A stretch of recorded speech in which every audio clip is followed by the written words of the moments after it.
السلام عليكم ورحمة الله وبركاته.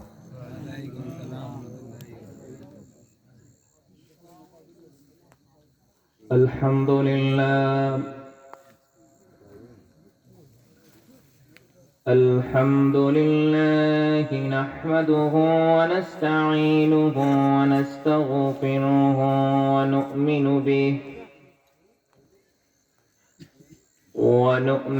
به ونتوكل عليه ونعوذ بالله من شرور أنفسنا ومن سيئات أعمالنا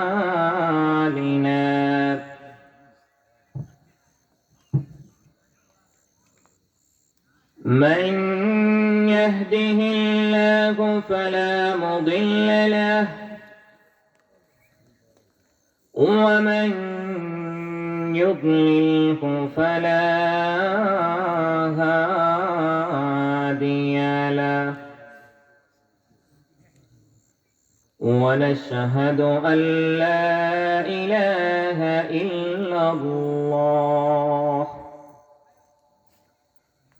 ونشهد أن لا إله إلا الله وحده لا شريك له ونشهد أن سيدنا وسندنا وحبيبنا ومولانا محمدا عبده ورسوله الذي أرسله بالحق بشيرا ونذيرا وداعيا إلى الله بإذنه وسراجا منيرا فقد قال الله تبارك وتعالى في كلامه المجيد والفرقان الحميد أما بعد فأعوذ بالله من الشيطان الرجيم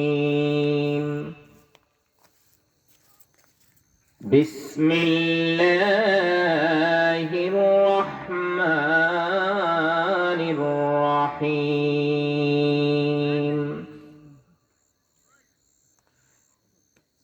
يا أيها الذين آمنوا اتقوا الله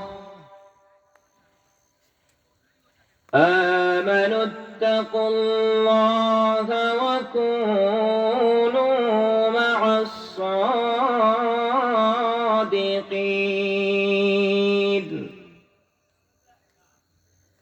وقال الله تعالى في شان حبيبه ومحبوبه مخبرا وآمرا إن الله وملائكته يصلون على النبي يا أيها الذين آمنوا صلوا عليه وسلموا تسليما اللهم صل على سيدنا مولانا محمد وعلى آل سيدنا مولانا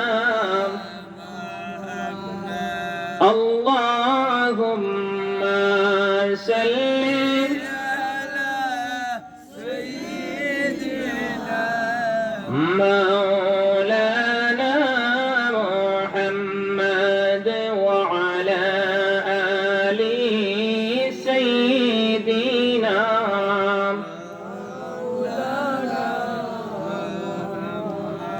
মরণ কালে দেখা দাও রসুল তোমার চাঁদ বদন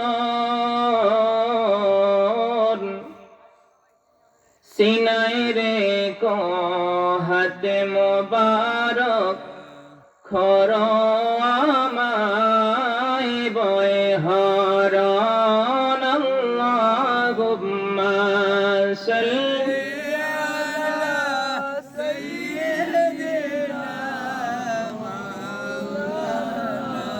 محمد وعلى آل سيدنا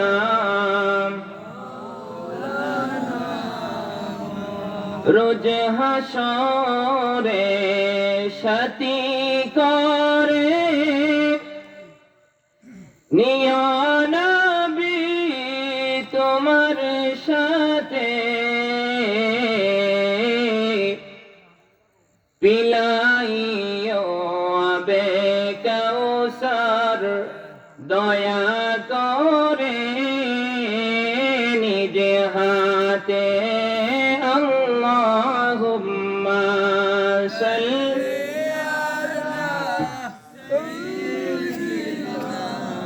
مولانا محمد وعلى آل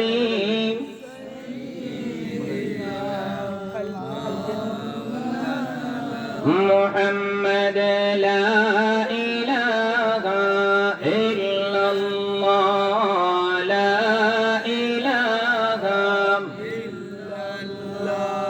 لا إله إلا الله لا إله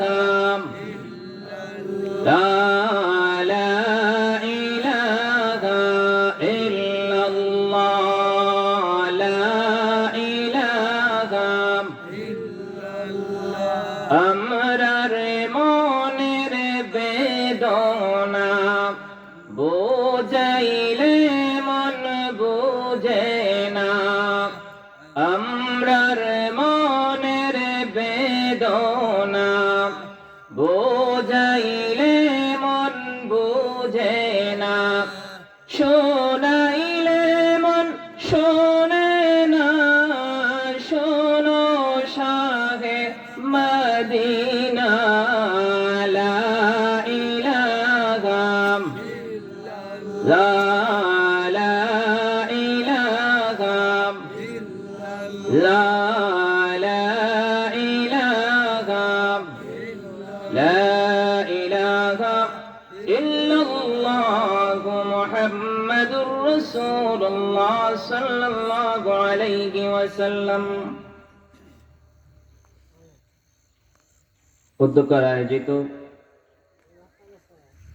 জগন্নাথপুর উপজেলাধীন লোহরি সৌগুষ মাঝপাড়ার উদ্যোগে আয়োজিত মুর্দেগানদের পবিত্র ইসরায়েলের সওয়াব ও ইসলামী সুন্নি মহাসম্মেলন উপস্থিত রয়েছেন। আজকের এই সুন্নি মহাসম্মেলনের সম্মানিত সভাপতি মহোদয়গণ, জনাব মোহাম্মদ আজিফুর আলী সাহেব ও জনাব মোহাম্মদ হাজি আব্দুর রহিম সাহেব, বারাকাল্লাহু ফি হায়াতি। সবাই পড়ি আমরা আমিন। আলোচনা করে গিয়েছেন আজকের মাহফিলের সম্মানিত প্রধান অতিথি, পশ্চিম সিলেটের গৌরব, খলিফায়ে ফুলতলি মুনাজির আজম, হাজার হাজার আলিমগণের উস্তাদ হযরতুল আল্লাম আল্লামা সমীর উদ্দিন সাহেব, অবসরপ্রাপ্ত অধ্যক্ষ ইকুরসই আলিম মাদ্রাসা, বারাকাল্লাহু ফি হায়াতি। সবাই পড়ি আমরা আমিন। আলোচনা করে গিয়েছেন বুরাইয়া কামিল মাদ্রাসার সুনামধন্য ভাইস প্রিন্সিপাল হুজুর। আমার পূর্বে আলোচনা করে গিয়েছেন সহকারী অধ্যাপক মাদার বাজার ফাজিল ডিগ্রি মাদ্রাসার সুনামধন্য শিক্ষক হযরত মাওলানা মুফতি শামসুল ইসলাম সাহেব সহ আমার পরবর্তীতে আরো বিজ্ঞ আলিমগণ আলোচনা রাখবেন। সবার জন্য আমরা দোয়া করি, আল্লাহ পাক রব্বুল আলামিন যেন সবার আলোচনা বলা এবং শোনাকে কবুল ও মঞ্জুর করেন, পড়ি আমিন। আমার সামনে উপবিষ্ট আছেন পিতৃতুল্য মুরব্বিয়ানে কেরাম, সমবয়সী যুবক ভাইয়েরা, বিভিন্ন স্কুল কলেজ মাদ্রাসা অধ্যয়নরত শিক্ষার্থী বন্ধুরা, মায়ের আদরের ছোট্ট ছোট্ট সোনামণিরা, পর্দার আড়াল থেকে শ্রবণরত অত্যন্ত শ্রদ্ধা সম্মানিতা আবেদা সালেহা মা ও বোনেরা, বক্তৃতার প্রারম্ভে আল্লাহ সুবহানাহু ওয়া তাআলার আলিশান দরবারে অসংখ্য অগণিত শুকর আদায় করছি যে মহান রব্বুল আলামিন নুরানি ইমানি জান্নাতে একটি বাগানে আমাদেরকে সুস্থ অবস্থায় আসার বসার তৌফিকটুকু এনায়েত করে দিয়েছেন। সেজন্য আমরা দিল খুলে প্রাণ খুলে মহান আল্লাহ তাবারক ওয়া তাআলার শুকর আদায় করি, পড়ি আলহামদুলিল্লাহ। আরো জোরে পড়ি আলহামদুলিল্লাহ।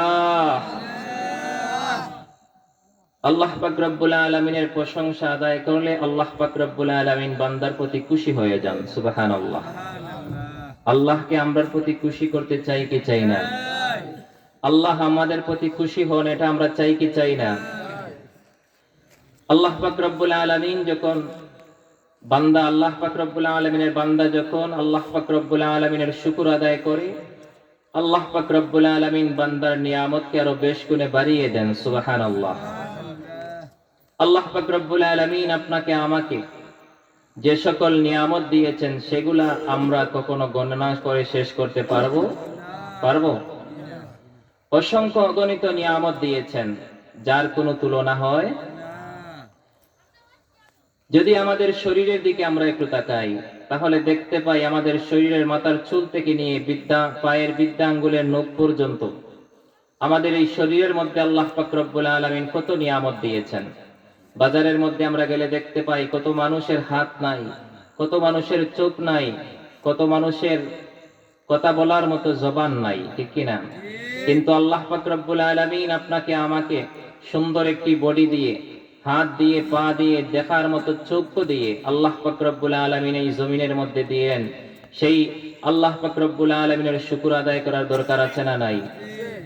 সেজন্য আবার আমরা দিল খুলে আল্লাহ রাব্বুল আলামিনের শুকর আদায় করি, পড়ি আলহামদুলিল্লাহ। লক্ষ কোটি তার চেয়ে অনেক অনেক গুণ বেশি দুরুদ ও সালামের হাদিয়া জানাই আল্লাহ পাক রব্বুল আলামিনের সৃষ্টিকুলের প্রধান আকর্ষণ, সাইয়্যিদুল মুরসালিন, শাফিউল মুজনবিন, রাহমাতুল লিল আলামিন, সাহেবুল আওলাদ, মাকামে মাহমুদ, উত্তাল সমুদ্রের পাঞ্জেরি, গভীর নিশির সুরভিত হাসনা হেনা, শামসুদ্দোহা, বদরুদ্দুজা, নূরুল হুদা, ইমামুল কিবলাতাইন, জাদ্দুল হাসান ওয়াল হুসাইন, আহমদ মুজতবা, মুহাম্মদ মুস্তাফা, নূর নবী, হায়াতুন নবী, জিন্দা নবী মুহাম্মদুর রাসূলুল্লাহ সাল্লাল্লাহু আলাইহি ওয়াসাল্লামের নুরানি পাক কদম মুবারকে, যিনাকে আল্লাহ পাক রব্বুল আলামিন এই জগতের মধ্যে সবচাইতে সর্বশ্রেষ্ঠ নবী হিসাবে দুনিয়ার জমিনে প্রেরণ করেছেন, সবচাইতে সম্মানী নবী হিসাবে দুনিয়ার জমিনে প্রেরণ করেছেন, সবার আগে সৃষ্টি করেছেন, আর খাতামুন নবিয়্যিন হিসাবে দুনিয়ার জমিনে প্রেরণ করেছেন। আমাদেরকে সেই শ্রেষ্ঠ নবীর শ্রেষ্ঠ উম্মত হিসাবে কবুল করেছেন, যেই নবীর উম্মত হওয়ার জন্য আল্লাহর দরবারে বনি ইসরাইলের অনেক নবী পয়গম্বরগণ আল্লাহর দরবারে প্রার্থনা করেছেন। আমরা বিনা দরখাস্তে, বিনা প্রার্থনায় আমরা সেই নবীর উম্মত হতে পেরেছি, সেজন্য আমরা খুশি না বেজার? খুশি হয়ে থাকলে আবার আল্লাহ রাব্বুল আলামিনের শুকর আদায় করি, পড়ি আলহামদুলিল্লাহ।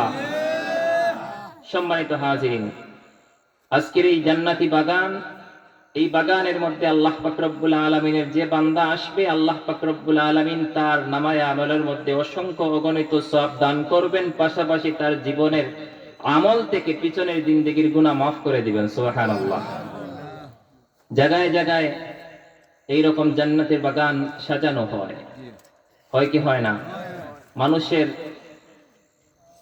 যদি ইখলাস সঠিক থাকে, নিয়ত যদি সহি থাকে, আর এইরকম মজলিস সাজানো হয়, আর যারা আসে উভয়ের জন্য আল্লাহ পাক রব্বুল আলামিন জীবনের গুনাহ মাফ করে দেন। সুবহানাল্লাহ। যারা এই বাগান সাজিয়েছেন, যেই দিন থেকে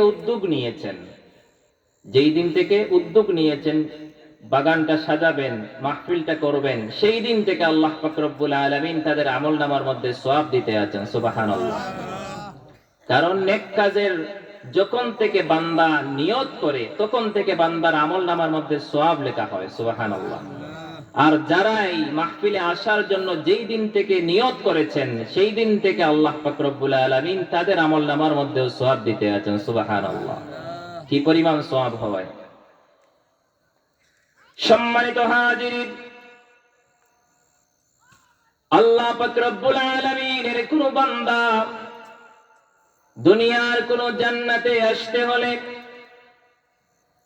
সেই বাগানের মধ্যে, সেই জান্নাতে বাগানের মধ্যে আসতে হলে তার কোন নেক আমলের প্রয়োজন হয় না, শুধুমাত্র তার নিয়ত থাকতে হয়। আখিরাতের ময়দানে আল্লাহ পাক রব্বুল আলামিন হাশরের ময়দানে বান্দার যখন হিসাব নিকাশ হয়ে যাবে, আল্লাহ পাক রব্বুল আলামিনের চিরস্থায়ী নির্ধারিত যে জান্নাত রয়েছে সেই জান্নাতের মধ্যে কোনো বান্দা প্রবেশ করতে হলে সেই বান্দা কখনো গুনাহ নিয়ে সেই জান্নাতে প্রবেশ করতে পারবে না। পারবে? জান্নাতের মধ্যে আল্লাহ পাক রব্বুল আলামিনের নির্ধারিত চিরস্থায়ী জান্নাতে কোনো মানুষ যদি প্রবেশ করতে হয় তাহলে গুনাহ নিয়ে সেই জান্নাতে প্রবেশ করা যাবে না। যারা পরিমাণ গুনাহ যদি থাকে তাহলে সেই বান্দা জান্নাতে যেতে পারবে না। আল্লাহ পাক রব্বুল আলামিনের কোন বান্দা যদি দুনিয়ার কোন জান্নাতে আসতে হয় তাহলে তার গুনাহ মিটিয়ে আসতে হয় না।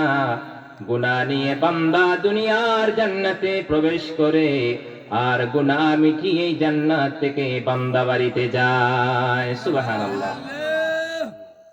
গুনাহ নিয়ে আসে আর গুনাহ মিটিয়ে বাড়িতে যায়, ঠিক কি না? আমরা এই জান্নাতি বাগানের মধ্যে এসেছি, আমরা নিজেদের জন্য দোয়া করব, আমাদের মুর্দেগানদের জন্য দোয়া করব, ঠিক কি না? কারণ মুর্দেগানদের জন্য আমাদের দোয়া করা একেবারে জরুরি। আমরা মুর্দেগান যারা আছেন অন্ধকার কবরের মধ্যে, তারা কোন অবস্থায় আছেন আমরা কেউ জানি না। কে কোন জায়গায় কোন অবস্থায় আছেন কেউ বলতেও পারবো না। দুনিয়ার সমস্ত জায়গার খবর নিতে পারলেও 3.5 হাত মাটির গাড়ার খবর কেউ নিতে পারে পারে না? একদিন ফোন দিয়া কইছেন যে বাবা পালা আসেননি, খবর লইছেন না? একদিন সম্ভব নয়। আল্লাহ পাক রব্বুল আলামিনের এই পৃথিবীর মধ্যে মানুষ যত বানতেই থাকে না কেন, বর্তমান জামানায় যে কোনো প্রান্তেই থাকুক না কেন তার খবর নেওয়া যায়, কিন্তু বাড়ির পাশে 3.5 হাত কবরের মধ্যে আমাদের পূর্বপুরুষ শুয়ে আছেন, আমরা কেউ একদিন খবর নিতে পারি নাই। এই সমস্ত বান্দারা যারা চলে গেছেন, আমাদেরকে ছেড়ে বিয়োগ হয়ে অন্ধকার কবরের বাসিন্দা হয়ে গেছেন, তাদের জন্য আমাদের দোয়া করার দরকার আছে। যদি আমরা তাদের জন্য দোয়া করি তাহলে আমরা ওই দুনিয়ার জমিনে একদিন থাকবো না? থাকবো? কত বাদশাহ, কত ফকির, কত আমির আমিনাত এই দুনিয়ার জমিনে এসেছেন, কেউ কিন্তু দুনিয়াতে থাকেন নাই। আপনি আমিও থাকবো না? থাকবো? কেউই থাকবো না। দুনিয়া থেকে আমাদেরকে একদিন চলে যেতে হবে। এই দুনিয়া থেকে চলে যাওয়ার পরে আমরা যদি এখন আমাদের মুর্দেগানদের জন্য দোয়া করি, তাদের কবরের মধ্যে সওয়াব পৌঁছাই, তাহলে আমরাও চলে যাওয়ার পরে আমাদের পরবর্তী প্রজন্ম যারা আছে আমাদের জন্য দোয়া করবে, আমাদের জন্য সদকা করবে, আমাদের কবরের পাশে গিয়ে আমাদের জন্য দোয়া করবে। এজন্য আমরা যতদিন দুনিয়ার জমিনে বেঁচে থাকবো আমরা নিজেদের জন্য দোয়া করব, আমাদের কবরবাসী মুর্দেগানদের জন্য দোয়া করব, ঠিক কিনা? আল্লাহ পাক রব্বুল আলামিন যেন আমাদের তৌফিক দান করেন, পড়ি আমিন। সম্মানিত হাজিরিন, আমি পবিত্র কুরআনুল কারীমের সূরাতুত তাওবা থেকে ছোট্ট এক আয়াত কারিমা তিলাওয়াত করেছি। যদি আল্লাহ পাক রব্বুল আলামিন আমাকে তৌফিক দান করেন তাহলে সংক্ষিপ্ত আকারে কিছু আলোচনা রাখার চেষ্টা করব ইনশাআল্লাহ। আল্লাহ যেন আমাকে বলার এবং আপনাদেরকে শোনার, যা শুনবো তার উপর আমাদের প্রত্যেককে আমল করার তৌফিক দান করেন, সবাই পড়ি আমিন। আল্লাহ পাক রব্বুল আলামিন কুরআনুল কারীমের আমি যে আয়াত কারিমা তিলাওয়াত করেছি, আয়াত কারিমার মধ্যে কি বলছেন? আল্লাহ পাক রব্বুল আলামিন প্রথমেই বলেন, ইয়া আইয়ুহাল্লাযীনা আমানু, ইয়া আইয়ুহাল্লাযীনা আমানু, হে দুনিয়ার ঈমানদারেরা, ইত্তাকুল্লাহ, আল্লাহকে ভয় করো। কাদেরকে বলছেন? ইমানদারদেরকে বলছেন। কাকে ভয় করার জন্য? আল্লাহকে ভয় করার জন্য। অনেকে আসুন বা গেঙ্গেনে করেন মাইকে। আল্লাহ পাক রব্বুল আলামিন সূরাতুত তাওবার 119 নম্বর আয়াতের মধ্যে ঘোষণা দিলেন, ইয়া আইয়ুহাল্লাযীনা আমানুত্তাকুল্লাহা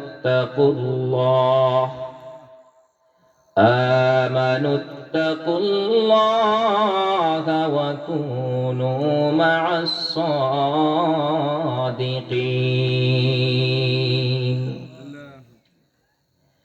আল্লাহ পাক রব্বুল আলামিন ঘোষণা দিলেন, হে দুনিয়ার ইমানদারেরা, তোমরা আমি আল্লাহকে ভয় করো এবং তোমরা ওয়াকুনু মা'আস সাদিকিন, এবং তোমরা সত্যবাদীদের সঙ্গী হও। সুবহানাল্লাহ। সুবহানাল্লাহ।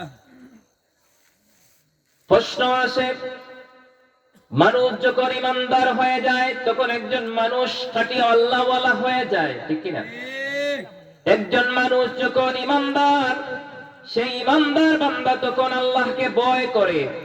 তারপরে আল্লাহ পাক রব্বুল আলামিন কেন বললেন, হে ইমানদারেরা, তোমরা আমি আল্লাহকে ভয় করো? তাহলে বোঝা যায় যারা মুসলমান হয়েছে আমরা পরিপূর্ণ মুসলমানও হতে পারি নাই, আবার পরিপূর্ণ ইমানদার হতে পারি নাই। যদিও আমরা মুখ দিয়ে স্বীকার করি ইমানদার, তারপরেও আমাদের অন্তরের মধ্যে পরিপূর্ণভাবে আল্লাহর ভয় আসে নাই।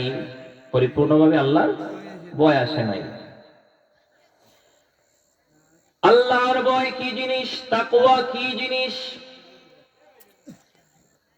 বান্দা যখন আল্লাহকে ভয় করে, আল্লাহর ভয় যখন বান্দার অন্তরের মধ্যে জারি হয়ে যায়, তখন সেই বান্দার গুনার কাজ করতে পারে না, সেই বান্দা কখনো খারাপ কাজের দিকে অগ্রসর হতে পারে না, কারণ তার অন্তরের মধ্যে আল্লাহ পাক রব্বুল আলামিনের ভয় থাকে, ঠিক কি না?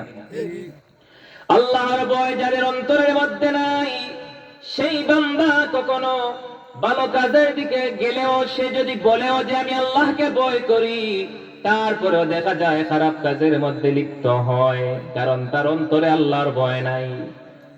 এমনও মানুষ আছে আমাদের সমাজে, দেখবেন কিছু মানুষ বলে আমি আল্লাহকে ভয় করি, তারপরেও সেই বান্দা ঘুষ খায়, আছে না নাই?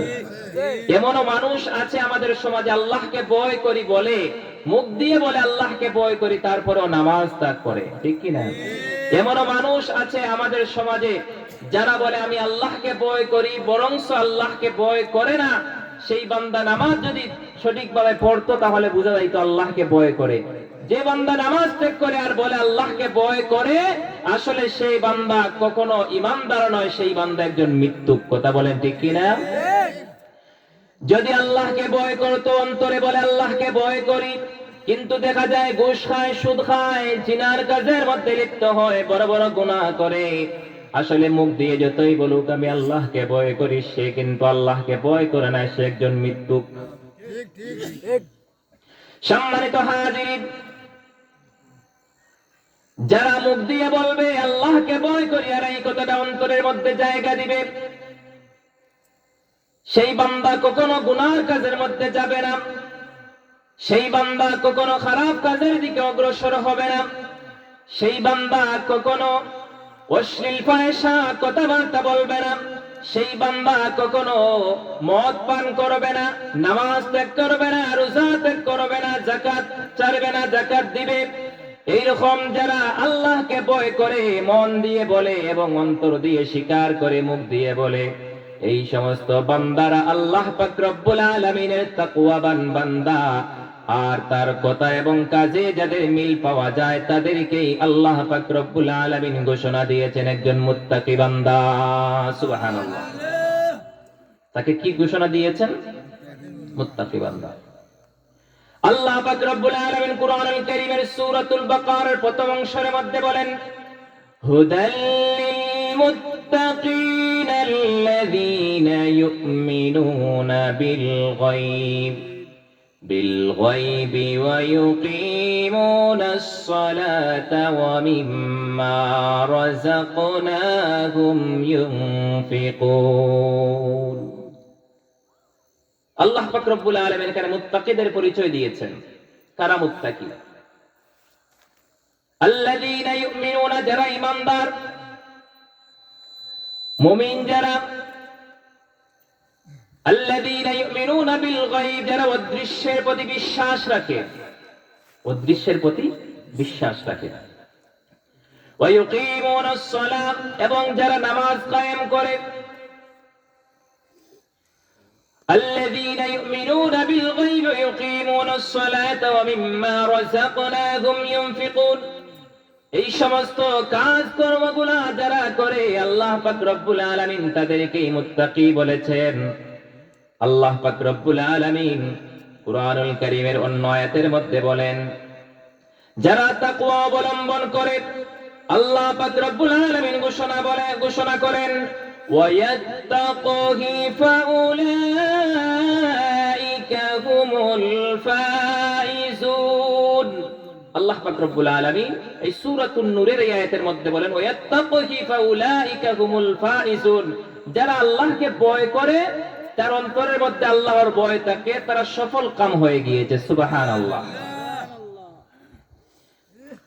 আল্লাহ পাক রব্বুল আলামিন আরো ঘোষণা দেন ইমানদারদেরকে, এইভাবে আল্লাহ পাক রব্বুল আলামিন ঘোষণা দেন, তাকওয়া অবলম্বন করার নির্দেশ দেন। আল্লাহ পাক রব্বুল আলামিন বলেন, ইয়া আইয়ুহাল্লাযীনা আমানুত্তাকুল্লাহা হাক্কা তুকাতিহি ওয়া লা তামুতুন্না ইল্লা ওয়া আনতুম মুসলিমুন। সূরাতুল আলে ইমরানের 102 নম্বর আয়াতের মধ্যে আল্লাহ পাক রব্বুল আলামিন বলেন, হে মুমিনগণ, তোমরা যথাযথভাবে আল্লাহকে ভয় করো, যথাযথভাবে পরিপূর্ণভাবে আল্লাহকে ভয় করো। তাহলে আল্লাহকে ভয় করা এই জিনিসটা মানুষের জন্য, বান্দার জন্য কি ফরজ? কি আল্লাহ যেটাকে ঘোষণা দেন, যেটা করার জন্য বলেন, সেটা বান্দার জন্য কি? জোরে বলুন, কি ফরজ? আল্লাহ পাক রব্বুল আলামিন বলেন, হে মুমিনগণ, তোমরা যথাযথ পরিপূর্ণভাবে আমি আল্লাহকে ভয় করো, আর ওয়ালা তামুতুন্না ইল্লা ওয়া আনতুম মুসলিমুন, আর তোমরা প্রকৃত মুসলমান না হয়ে তোমরা মৃত্যুবরণ করিও না। প্রকৃত মুসলমান না হলে তোমরা কি করো না? মৃত্যুবরণ করো না। তাহলে বোঝা যায় মানুষ যদিও কালেমা পড়ে মুসলমান হয়, কিন্তু প্রকৃত মুসলমান হতে পারে না। আল্লাহ পাক রব্বুল আলামিন তাকওয়া অবলম্বনের যে ফায়দা আছে, তাকওয়া অবলম্বন করলে বান্দার কি ফায়দা আছে, আল্লাহ পাক রব্বুল আলামিনকে ভয় করলে বান্দার কি ফায়দা আছে, এই সম্পর্কে আল্লাহ পাক রব্বুল আলামিন সূরাতুল আলে ইমরানের মধ্যে ঘোষণা দেন, বান্দা যখন একজন তাকওয়াবান বান্দা হয়ে যায়, তখন আল্লাহ পাক রব্বুল আলামিন তাকে কি দেন? পুরস্কার হিসেবে আল্লাহ পাক রব্বুল আলামিন কুরআনুল কারীমের সূরাতুর রহমানের 46 নম্বর আয়াতের মধ্যে বলেন, ওয়ালিমান খাফা মাকামা রাব্বিহি জান্নাতান। সুবহানাল্লাহ।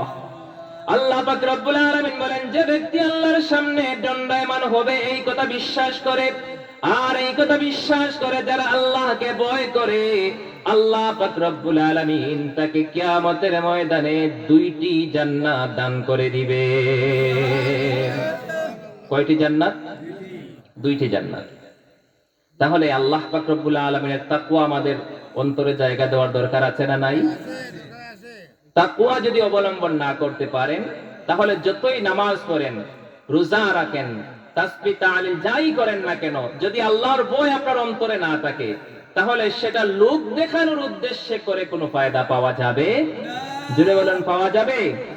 একজন মানুষ মনে করেন মসজিদে একেবারে সামনের কাতারে গিয়ে ইমাম সাহেবের পিছনে প্রত্যেক দিন দৈনিক 5 ওয়াক্ত নামাজ জামাতের সহিত আদায় করে, আর তার অন্তরে আল্লাহর ভয় নাই, শুধুমাত্র মানুষ দেখানোর লৌকিকতা, শুধুমাত্র মানুষকে দেখানোর উদ্দেশ্য থাকে, তাহলে এই বান্দা যদি কিয়ামত পর্যন্ত নামাজ আদায় করে, যদি একেবারে মক্কা মদিনায় মক্কার ইমাম সাহেবের পিছনে গিয়েও নামাজ আদায় করে, তারপরেও তার নামাজ কবুল হবে।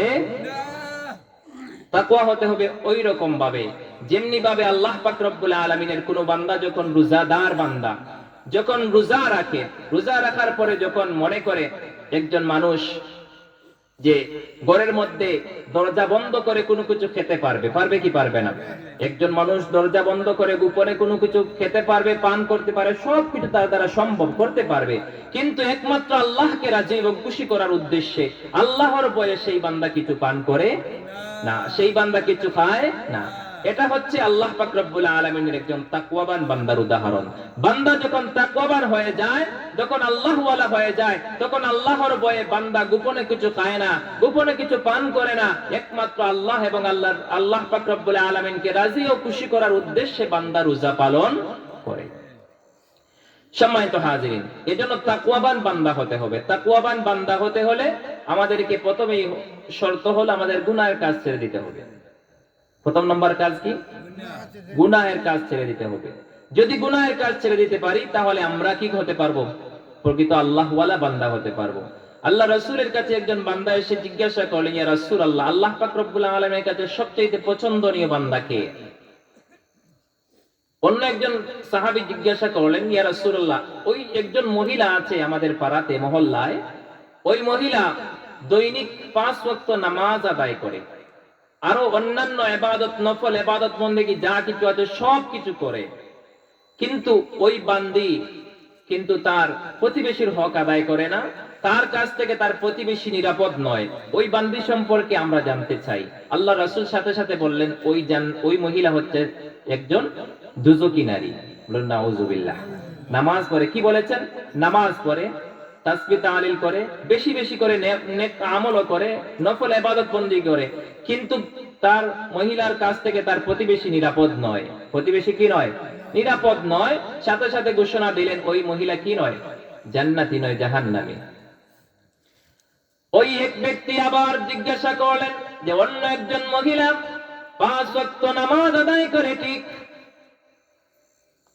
কিন্তু বেশি বেশি করে নফল ইবাদত বন্দেগী করতে পারে না, তার সাংসারিক কাজে লিপ্ত থাকে, সাংসারিক কাজকর্ম করে, এবং পাশাপাশি ওই যে মহিলার প্রতিবেশী আছে, মহিলার কাছ থেকে প্রতিবেশী নিরাপদে থাকে, কেউ কষ্ট পায় না।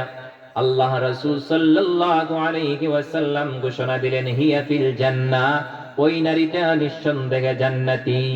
সুবহানাল্লাহ। তাহলে বোঝা যায়, আপনি যতই নামাজ পড়েন আপনি, আর যদি আপনার কাছ থেকে অন্য মানুষ কষ্ট পায়, আপনি যদি অন্য মানুষকে কষ্ট দেন, অন্য মানুষ যদি আপনার কাছ থেকে নিরাপদ না থাকে, তাহলে আপনার নামাজে, রোজায়, তাসবিহ তাহলিল বেশি বেশি করলেও কোনো কাজে আসবে? কোনো কাজে আসবে না। বলতেছিলাম, গুনাহের কাজ ছেড়ে দিতে হবে। আল্লাহ রাসূল সাল্লাল্লাহু আলাইহি ওয়াসাল্লামের কাছে একজন ব্যক্তি এসে বললেন, ইয়া রাসূলুল্লাহ, ইয়া হাবিবাল্লাহ, দুনিয়ার জমিনে এমন কোন গুনাহ নাই যে গুনাহ আমি করি নাই। ইয়া রাসূলুল্লাহ, ইয়া হাবিবাল্লাহ, আমাকে উপদেশ দিন, আমি এই গুনাহর কাজ ছেড়ে দিতে চাই। কিভাবে আমি এই গুনাহর কাজ পরিত্যাগ করতে পারবো? আমাকে আপনি ঘোষণা দেন, আমাকে আপনি এই জিনিসটা জানিয়ে দেন। আল্লাহ রাসূল বুঝতে পারলেন, একসাথে যদি আমি তাকে সব সবক দিয়ে দেই, তাহলে এ মানতে পারবে না। সবক যদি একসাথে দেওয়া হয়, তাহলে সে কি করতে পারবে না? মানতে পারবে না। আল্লাহ রাসূল বললেন, তোমাকে আমি ঘোষণা দিচ্ছি, তুমি আজ থেকে আর কখনো মিথ্যা কথা বলবে না। কি বলবে না? মিথ্যা কথা বলবে না। একটা উপদেশ দিলেন যে তুমি আর কি করবে না? মিথ্যা কথা বলবে না। বান্দা বলল, আমি জিনা করি, আমি চুরি করি, ডাকাতি করি, অন্যান্য বড় বড় গুনাহ আমি করি, আর এটা তো সাধারণ একটি জিনিস, মিথ্যা বলবো না। যাই হোক, আল্লাহ রাসূল যেহেতু আমাদের বলেছেন মিথ্যা বলবো না, আমি আজ থেকে মিথ্যা কথা ছেড়ে দেব। আল্লাহ রাসূলের সাথে ওয়াদা করলো। আল্লাহ রাসূল বললেন, তুমি আজ থেকে আর মিথ্যা কথা বলবা না। সে বান্দা ওয়াদা করলো যে আমি আর কখনো মিথ্যা বলবো না। বাড়িতে গেল, বাড়িতে যাওয়ার পর মদের বোতল হাতে নিল এবং গ্লাস হাতে নিল, মদ পান করবে। কি করবে? মদ পান করবে। মদের বোতল এবং গ্লাসটা হাতের মধ্যে নিয়ে যখন মদ ঢালতে চাইবে, তখন সাথে সাথে আল্লাহ রাসূলের সাথে যে ওয়াদা করেছিল মিথ্যা বলবে না, এই কথা স্মরণ হয়ে গেল। মদ ছেড়ে দিবে এটা তো ওয়াদা করে নাই, করেছে? ওয়াদা করেছে কি মিথ্যা বলবে না। বান্দার স্মরণ হয়ে গেল আল্লাহ রাসূলের সাথে ওয়াদা করেছি মিথ্যা কথা বলবো না। বান্দা যখন মদের গ্লাস হাতের মধ্যে নিয়ে মুখের সামনে নিবে মদ পান করার জন্য, তখন বান্দার স্মরণ হলো আহারে যদি আমি এই মুহূর্তে মদ পান করি, মদ পান করলে আমার শাস্তি আছে। মদ পান যারা করে তাদের শাস্তি আছে না নাই? আমাকে 40টা বেত্রাঘাত করা হবে। আর যদি আমাকে জিজ্ঞাসা করা হয় যে তুমি মদ পান করেছো কিনা, তখন আমি মিথ্যা বলতে পারবো না, যেহেতু আল্লাহ রাসূলের সাথে ওয়াদা করেছি। আর যদি সত্য বলি, তাহলে সত্য বললেও আমার জন্য শাস্তি অবধারিত। তাহলে আমি আজ থেকে আর মদ পান করব না। সত্য বললে যদি শাস্তি হয়, আর মিথ্যা বললে আল্লাহ রাসূলের সাথে ওয়াদা খেলাফ হয়, তাহলে আমি আর কখনো মদ পান করব না। হাত থেকে মদের গ্লাস ফেলে দিল, মদের বোতল ভেঙে চুরমার করে দিল, আর বলল আমি আর কখনো মদ পান করব না। বান্দা যখন একটি চুরির কাজ করতে গেল, যখন চুরি করবে, চুরি করার অপরাধে বান্দাকে শাস্তি দেওয়া হবে। তার অন্তরের মধ্যে যখন এই জিনিসটা এসে গেল, তখন বান্দা সাথে সাথে বলল যদি আমি চুরি করি, তাহলে চুরির অপরাধে আমার হাত কেটে দেওয়া হবে। আর যদি আমি বলি না আমি চুরি করি নাই, তাহলে আল্লাহ রাসূলের সাথে ওয়াদা খেলাফ হবে। যেহেতু আল্লাহ রাসূলের সাথে ওয়াদা খেলাফ হবে, মিথ্যা বললে আর সত্য বললে আমাকে শাস্তি দেওয়া হবে, সেহেতু আমি আর কখনো চুরি করব না। সাথে সাথে বান্দা আল্লাহ রাসূলের সাথে ওয়াদা করার কারণে সাথে সাথে বান্দা চুরির গুনাহ থেকে হেফাজত হয়ে গেল। সুবহানাল্লাহ। দুরূদ শরীফ পড়ুন সাল্লাল্লাহু আলা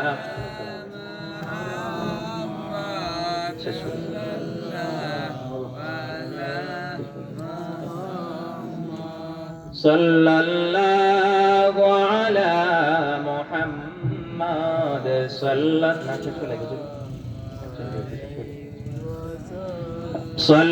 সাল্লাল্লাহু আলা মুহাম্মাদ সাল্লাল্লাহু আলাইহি ওয়াসাল্লাম। সম্মানিত হাজিরিন, বলতেছিলাম যে তাকওয়া অবলম্বন করতে হলে আমাদেরকে প্রথম নম্বরে কি করতে হবে? গুনার কাজ ছেড়ে দিতে হবে। গুনার কাজ যদি আমরা ছেড়ে দিতে পারি, তাহলে একজন আমরা আল্লাহ ওয়ালা হয়ে যেতে পারবো। আর আল্লাহ ওয়ালা যদি হয়ে যেতে পারি, তাহলে অবশ্যই আল্লাহ পাক রব্বুল আলামিনের পক্ষ থেকে আল্লাহর দেওয়া যে ওয়াদা আছে, ওয়ালিমান খাফা মাকামা রাব্বিহি জান্নাতান, আল্লাহ পাক রব্বুল আলামিনকে যারা তার সামনে হাজির হওয়ার জন্য এই জিনিসটা মনের মধ্যে এনে যারা ভয় করে, আল্লাহ পাক রব্বুল আলামিন তাদেরকে 2টি জান্নাত পুরস্কার দান করবেন। আমরা যদি সেই পুরস্কার পেতে চাই, তাহলে আল্লাহকে ভয় করতেই হবে। কথা বলেন ঠিক কিনা? আল্লাহ পাক রব্বুল আলামিন যেন আমাদের প্রত্যেককে একজন তাকওয়াবান আল্লাহওয়ালা বান্দা হিসেবে কবুল করে নেন। সবাই পড়ি আমিন। ওয়া আখিরু দাওয়ানা আলহামদুলিল্লাহি রাব্বিল আলামিন। সাল্লাল্লাহু আলা সাইয়্যিদিনা মাওলানা মুহাম্মদ وعلى آله وأصحابه وسلم. صلى الله على سيدنا مولانا محمد وعلى آله وأصحابه وسلم. أستغفر الله إن الله غفور رحيم. أستغفر الله ربي من كل ذنب وأتوب إليه. لا حول ولا قوة إلا بالله العلي العظيم. لا إله إلا الله محمد رسول الله صلى الله عليه وسلم. اللهم آمين. الحمد لله رب العالمين والعاقبة للمتقين. الصلاة والسلام على أشرف الأنبياء والمرسلين وعلى آله وأصحابه أجمعين. ربنا ظلمنا أنفسنا وإن لم تغفر لنا وترحمنا لنكونن من الخاسرين. رب اغفر لي ولوالدي وللمؤمنين يوم يقوم الحساب. رب ارحمهما كما ربياني صغيرا. رب العالمين الله এই মাহফিলকে শুরু থেকে নিয়ে শেষ পর্যন্ত তোমার ওয়াস্তে কবুল মঞ্জুর করে নাও। রব্বুল আলামিন আমরা যারা এসে হাজিরা দিয়েছি, আল্লাহ প্রত্যেককে কবুল করে নাও। প্রত্যেকের আমলনামার মধ্যে আল্লাহ এই মাহফিলের সওয়াবটুকু আল্লাহ তুমি বখশায়া দাও রব্বুল আলামিন। আল্লাহ আমাদের যাদের মা নাই বাবা নাই, আমাদের মা বাবার কবরের মধ্যে নিয়ে হাদিয়া পৌঁছাইয়া দাও রব্বুল আলামিন। আল্লাহ মায়ের বংশের বাবার বংশের সমস্ত জিন্দা মুর্দাদেরকে মাফ করে দাও রব্বুল আলামিন। এই অত্র এলাকার লহরে সগুসার আল্লাহ যত মুর্দেগান আছেন প্রত্যেক মুর্দেগানদেরকে তুমি মাফ করে দাও রব্বুল আলামিন। আল্লাহ আমাদের প্রতি হকদার দাবিদার যত মানুষ কবরবাসী হয়ে গেছেন আল্লাহ প্রত্যেকের কবরের মধ্যে হাদিয়া পৌঁছাইয়া দাও রব্বুল আলামিন। আল্লাহ মেহেরবানি করে আল্লাহ আমাদের প্রত্যেককে মাওলা তুমি সুস্থ রাখিয়া তোমার গোলামি করার তৌফিক দান করে দাও রব্বুল আলামিন। আল্লাহ মাহফিল করতে গিয়ে আল্লাহ যত মানুষ আল্লাহ যত রকম ভাবে সাহায্য সহযোগিতা করেছেন সবার সাহায্য সহযোগিতাকে কবুল মঞ্জুর করে নাও। দেশ থেকে প্রবাস থেকে যত ভাইরা আল্লাহ সাহায্য সহযোগিতা করেছেন সবার সাহায্য সহযোগিতা মেহনতকে কবুল মঞ্জুর করে নাও আল্লাহ। তাদের এই শ্রমকে কাল কিয়ামতের ময়দানে তুমি নাজাতের জরিয়া বানায়া দাও রব্বুল আলামিন। আল্লাহ এক ভাই দোয়া চেয়েছেন ওনার জন্য আল্লাহ লন্ডনের জমিনে অসুস্থ আছেন আল্লাহ ওনাকে সুস্থতা দান করে দাও রব্বুল আলামিন। আর যত মানুষ অসুস্থ আছেন তোমার গায়বী মদদ থেকে তাদেরকে সাহায্য এনায়েত ফরমাও আর তাদেরকে তুমি শিফা আজিলা কামিলা নসিব করে দাও। মরণের আগে আগে আমাদেরকে কবরের সামান জোগাড় করার তৌফিক দাও আল্লাহ। তোমার পথে তোমার হাবিবের পথে আমাদের জীবন অতিবাহিত করার তৌফিক দান করে দাও। মরণের আগে আগে আমাদেরকে খালিস তওবা নসিব করিও আল্লাহ। জীবনে একটা বার হলেও তোমার বাড়ি তোমার হাবিবের বাড়ি জিয়ারত নসিব করে দিও আল্লাহ। মরণের পরওয়ানা যখন এসে যাবে মালাকুল মউত আজরাইল যখন আমাদের সামনে এসে যাবে আল্লাহ সেই সময় দয়াল নবীজির নূরানি চেহারা নূর দেখাইও আর আমাদের জবান দিয়ে কালেমা পড়াইয়া ঈমানের হালতে খাতমা বিল খায়র নসিব করিও। وأفوض أمري إلى الله إن الله بصير بالعباد بفضل سبحان ربك رب العزة عما يصفون وسلام على المرسلين والحمد لله رب العالمين. السلام عليكم ورحمة الله.